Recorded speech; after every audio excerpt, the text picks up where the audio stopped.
안녕하십니까. 저는 숙명여자대학교에 근무하는 박준석 교수입니다. 이번에 저는 여러분과 유전자에 대한 이해를 높이는 학습 시간을 함께 갖고자 합니다. 우리 인체는 수백조 개의 세포로 구성되어 있다고 합니다. 이렇게 많은 세포가 원래는 단 한 개의 세포로부터 시작되었으며 그 처음의 세포 안에 간직한 유전자에 의해 성별은 물론 키, 피부와 눈동자의 색깔, 머리카락 모양, 손가락 길이, 얼굴의 특징적 모양을 포함하여 심지어 평생 동안 어떠한 질병을 가지고 살게 될지 결정된다는 것은 신비로움을 넘어 두렵기까지 합니다. 즉 유전자란 인간 개개인의 생물학적 특성이 나타나도록 조절하는 생물학적 암호물질인 것입니다. 유전자는 인간의 모든 세포 속에 들어있으며 부모 양쪽으로부터 유전 형질을 2분의 1씩 전달받아서 나라고 하는 고유하고 특징적인 생물체를 만들어줍니다. 근래에는 DNA, 유전자, 염색체, 유전체, 게놈 등 어려운 용어들이 주변에서 많이 쓰이고 있지만 차근차근 공부해 본다면 알기 쉽고 또 신비로운 물질임을 깨닫게 됩니다. 자, 그럼 생명 현상의 신비를 가지고 있는 DNA, 유전자, 유전체, 게놈 등이 무엇을 뜻하는지 한번 살펴보도록 하겠습니다. 먼저 DNA라는 화학물질이 생물학적으로 특정한 의미를 갖도록 어떠한 코드를 갖게 만드는 것이 유전자이며 유전자를 포함하는 DNA 가닥이 매우 여러 번 꼬인 형태로 존재하여서 겉보기에 마치 영어 문자의 X자 모양으로 현미경으로 관찰되는 것이 염색체입니다. DNA의 기본 구조는 당과 염기로 만들어진 뉴클레오사이드와 여기에 인산이 붙어서 뉴클레오타이드라는 기본 구조를 만들게 됩니다.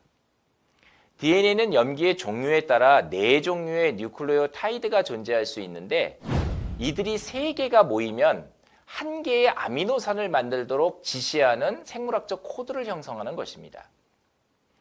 아미노산 분자가 연쇄적으로 결합하게 되면 드디어 단백질이 만들어집니다. 이렇게 만들어진 아주 다양한 종류의 단백질이 바로 생명체의 고유한 특성을 만들어내게 되는 것입니다. 이제까지 설명드렸던 내용을 그림으로 나타내면 다음과 같습니다. 눈에 거의 보이지 않는 아주 작은 뉴클레오타이드 분자가 쌍을 이루면서 결합하고 이렇게 비틀어지면서 마치 이중 나선형 구조를 만들게 됩니다. 지금 그림의 오른쪽부터 왼쪽으로 표시가 되어 있는 것을 보시면 수월합니다.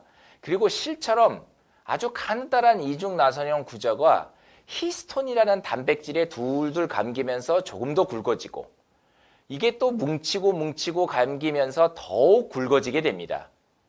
이 과정이 이 오른쪽에 표현되어 있는데 계속해서 반복하다 보면은 어느덧 굵어진 실과 같은 구조가 더욱 꼬이고 굵어져서 이제는 3차원적 구조물을 이룬 것이 지금 이 슬라이드의 왼쪽 아래에 보이는 X자 모양의 염색체입니다. 사람은 이 염색체가 23쌍, 즉 46개를 가지고 있습니다.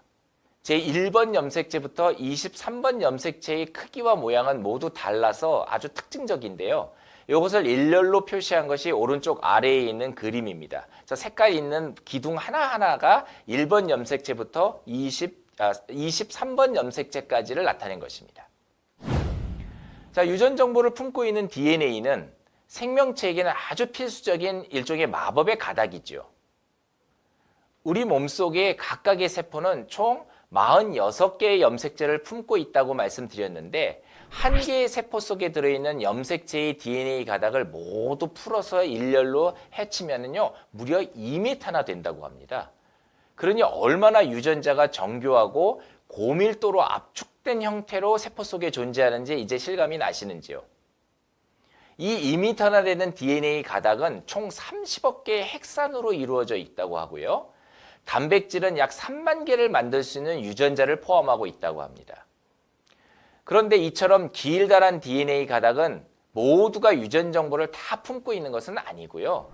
오른쪽 그림에 보시면 파란색으로 표현된 것처럼 길다란 DNA 가닥에서 진짜 유전자는 그 중간중간에 드문드문 존재합니다. 이 그림의 중간에 보이시죠? 이것을 다시 입체적으로 염색체 위에서 살펴보면 보통 염색체를 볼 때 위에는 좀 짧고요. 밑에는 길다란 팔이 두 개씩 붙어 있죠. 그래서 이렇게 짧은 팔의 몇 번째, 긴 팔의 몇 번째 위치에 유전자가 존재한다라는 식으로 우리는 인식하고 표시를 하게 됩니다. 자, 이제까지의 내용을 정리해 본다면 DNA 가닥에서 핵산의 배열 순서가 생명의 신비를 지닌 비밀 정보이며 이것을 유전자라고 부른다고 말씀드렸습니다. 이 유전자와 염색체를 합해서 사람들은 유전체라고 부르고요. 한 개의 생명체가 가진 모든 유전체의 총 합계를 게놈 또는 지놈이라고 부르는 것입니다. 그럼 이제부터 좀 새로운 개념을 공부해 보겠습니다.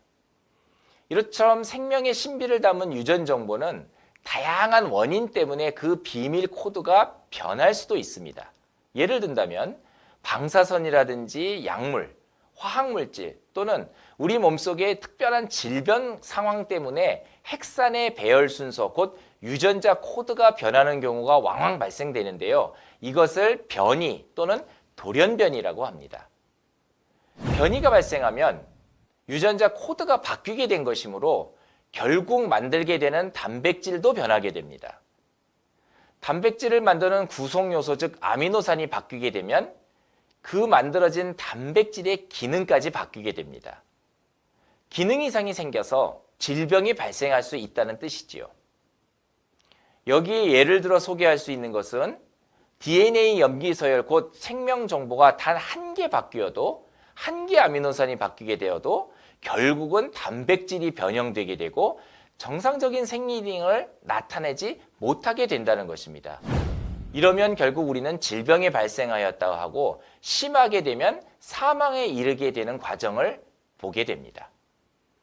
이것이 바로 유전자의 변이 현상이며 우리가 이것을 알기 쉽게 흔히 유전병이라고 부릅니다. 그러면 조금 더 자세히 설명해 보도록 하겠습니다. 유전자의 돌연변이 현상은 다양한 질병을 일으키게 되고 정상적이던 생명체의 기능에 비정상적 변화를 초래합니다. 유전자의 변이 현상은 태어날 때부터 가지는 선천성도 있지만 환경과 기타 원인에 따른 후천적 요인도 매우 많습니다. 그동안 유전자의 변이와 질병과의 관계성에 대한 우리 인류의 이해가 많이 증가함에 따라서 지금은 유전자 변이에 따라 과학적으로 미리 점검하여 질병 발생을 예방하거나 또는 상응하는 대응 조치를 취할 수 있는 것이 어느 정도 가능해졌습니다. 심지어 변이 유전자, 곧 고장난 유전자를 마치 생물학적 가위라고 표현하는 정교한 방법으로 도려내서 교정을 하거나, 즉 질병을 적극적으로 치료하는 방법이겠고요. 또 임상적으로 치료가 시도되고 있는 단계까지 도달했습니다. 여기에는 인간의 유전체 연구, 곧 인간의 유전자를 이루는 DNA 염기 소요를 모두 분석하고 그 유전체를 지도로 만드는 연구 프로젝트를 이른바 인간 게놈 프로젝트라고 불렀는데요. 1990년대 초반부터 약 10여 년간 미국을 중심으로 진행되었습니다. 그 후 그 연구 결과는 무료로 대중에게 공개되었고 이를 기반으로 유전자 관련 연구와 치료법 개발이 아주 속도를 내고 있습니다. 궁극적으로 유전체의 연구란 첫째, 질병의 원인을 규명하는 연구, 두 번째, 새로운 진단법을 개발하는 연구, 세 번째, 신약을 개발하는 연구, 네 번째, 치료법을 최적화하는 연구, 마지막 다섯 번째로 치료 유전자를 만들어서 확보하는 방향으로 아주 다채로운 연구 성과가 나타나고 있습니다. 또한 세계적으로 유전자 치료제 시장은 아주 빠르게 성장하고 있습니다. 오른쪽 그림을 보시게 되면 막대 그래프의 성장도를 보이는데요. 점점 높아지고 빨라지는 것이 보이시죠?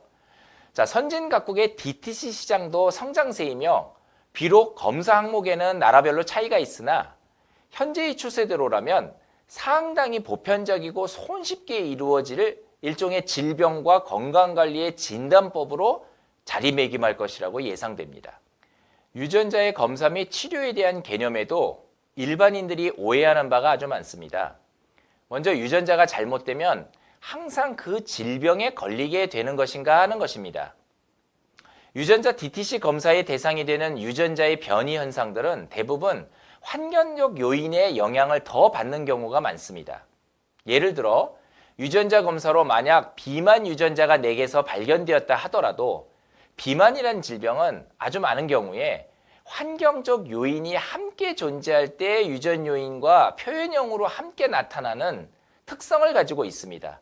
즉, 내가 비만 유전자를 보유하더라도 환경적 요인인 식사나 운동 같은 요인을 잘 제어하고 관리하는 노력이 추가된다면 그 비만이라는 질병의 발병을 늦춰주거나 평생 동안 비만이 발병하지 않는 경우가 흔히 나타나기도 합니다.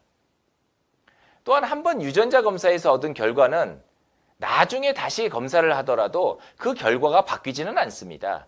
그래서 유전자 검사를 조기에 실시하는 것이 필요하며 이에 근거하여 조기 대응에 따른 유익도 매우 큽니다.